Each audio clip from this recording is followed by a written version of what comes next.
Annie, a 33-year-old woman, wants to share a real-life experience. She was the only girl among 3 siblings and married her current husband against her dad's approval due to concerns about living with in-laws and caring for her supposedly blind father-in-law. Despite her dad's objections, she moved from the West Coast to the East Coast to her husband's family home. Her dad didn't think highly of her mother-in-law or husband, but her mom encouraged her to follow her heart. Initially, her husband was kind, but over time, his kindness disappeared. The power dynamics in the house favored Annie's mother-in-law and husband over her supposedly blind father-in-law. He was diagnosed as blind a few years ago and mostly stayed home.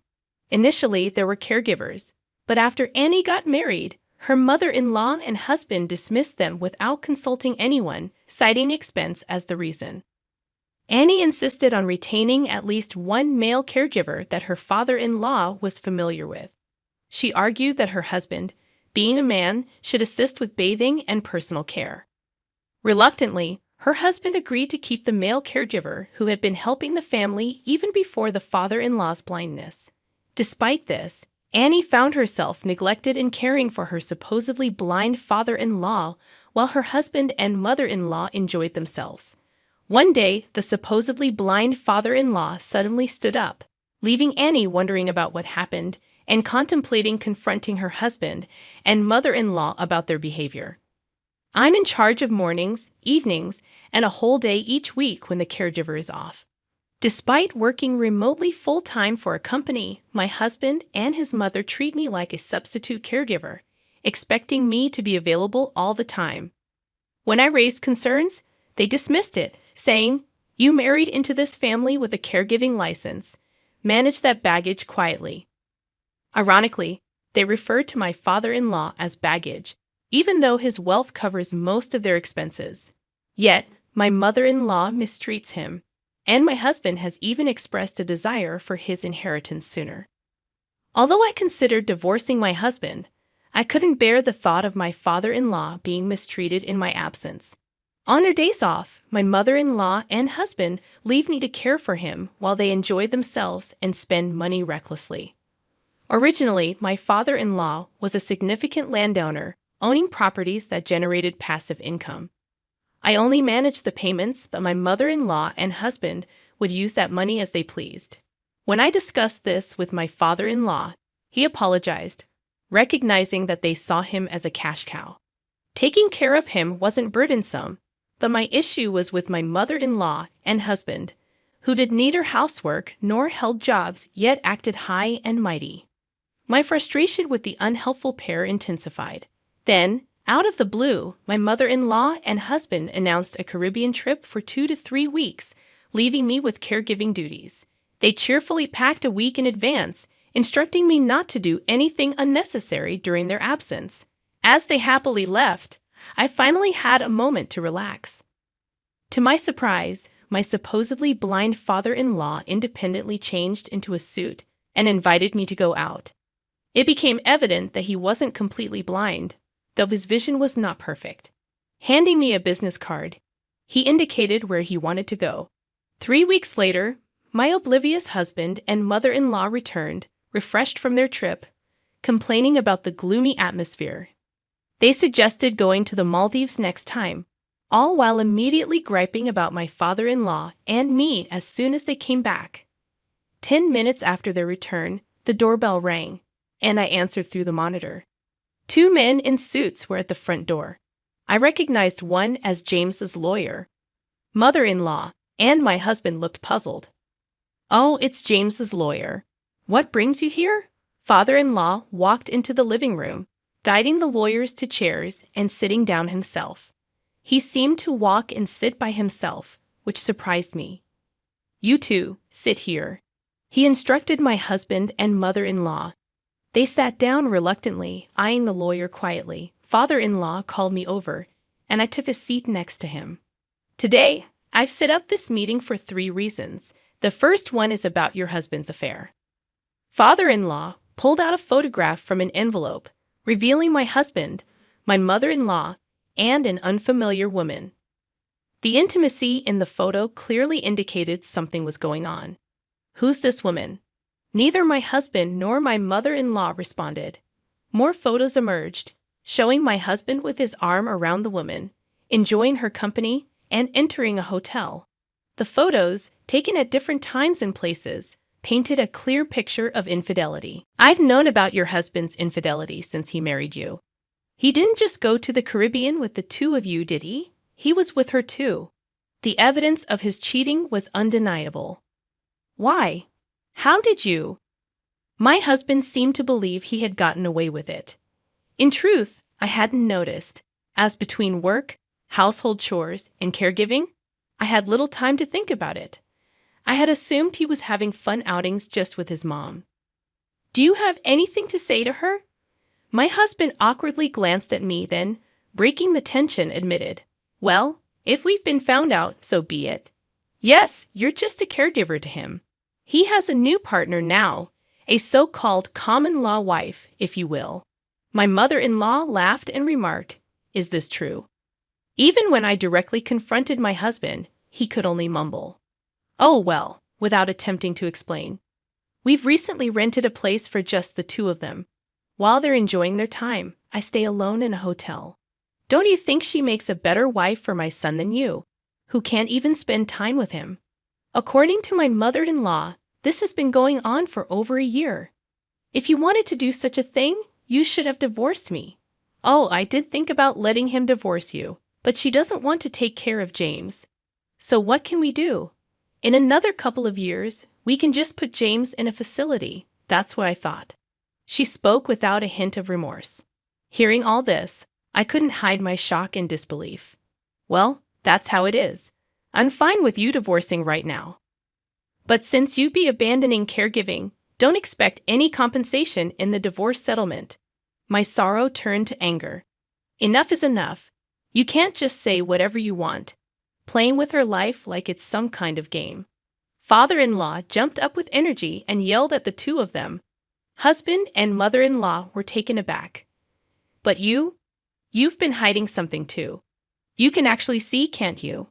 Otherwise, how could you walk around your room and sit down by yourself?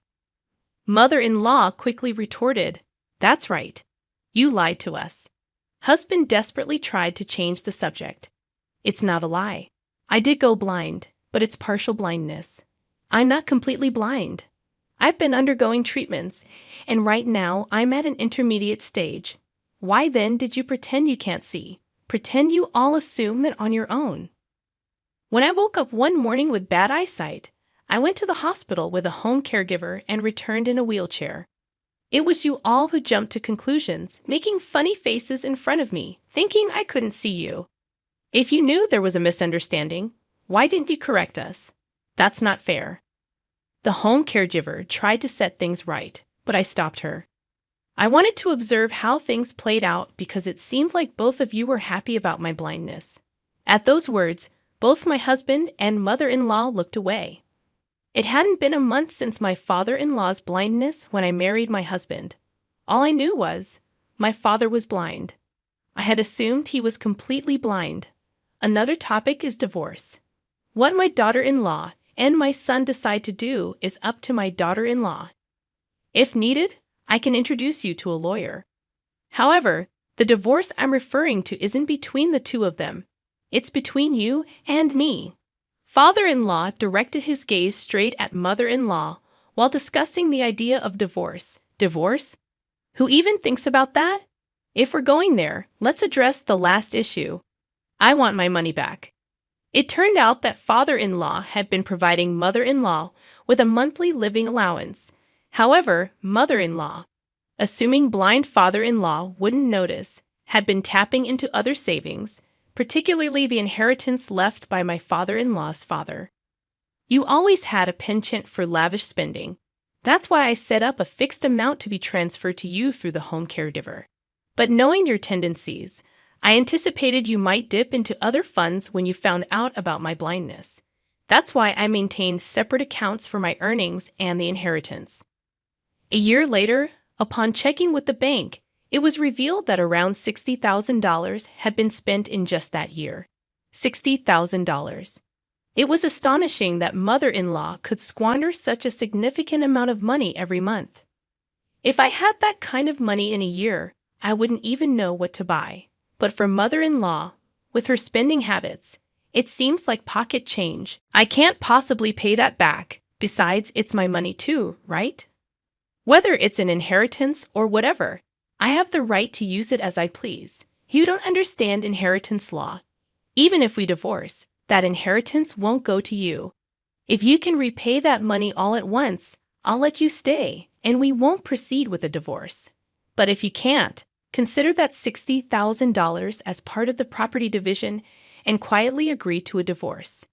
The real estate owned by father-in-law also originally came from his father's inheritance, making it exempt from being claimed by his wife, mother-in-law, in a property division. But Dad, I realize now how wrong I've been all this time. I want to change. Can you please forgive me for everything?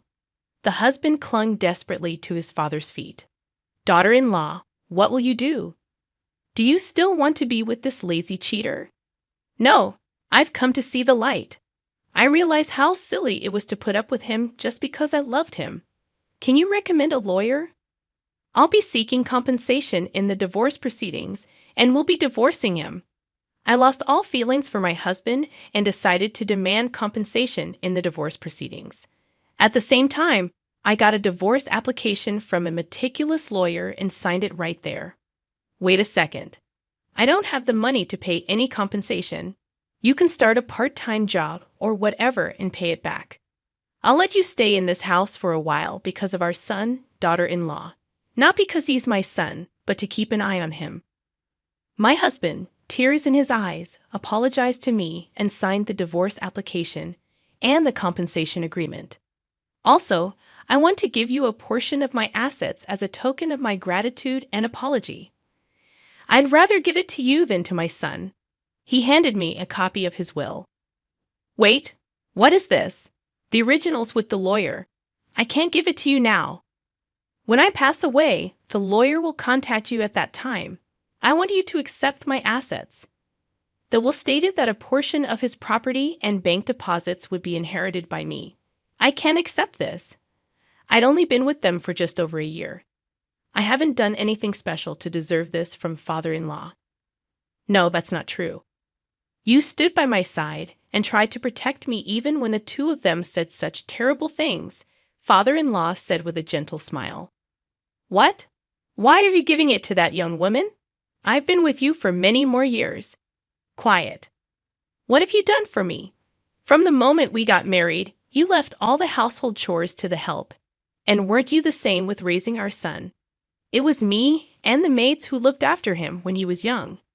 I know about your affairs and that you spent money on your lovers. It's shameful what you and our son have done. Even my husband appeared surprised at father-in-law's words. Wait, Mom said it was Dad who had the affair and that she raised me all by herself. What's going on? Mother-in-law looked nervous, her eyes darting around. Do you believe James over me? It was evident to everyone that mother-in-law was lying. While my husband was taken aback, this dispute unfolded between father-in-law and mother-in-law.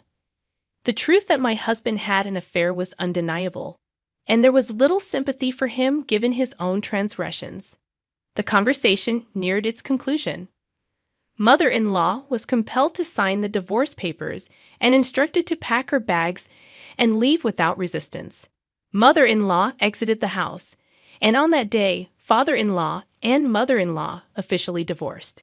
As for the compensation for my husband's divorce proceedings, father-in-law settled it in a lump sum, believing it would be in my best interest. My husband would repay father-in-law.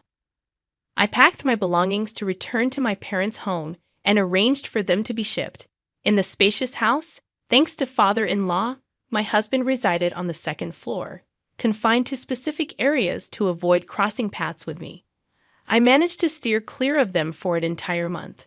With everything settled, on the moving day, the intercom rang, and to my surprise, my parents appeared on the screen. As I opened the front door, my father was already shedding tears, and my mother greeted me with a smile.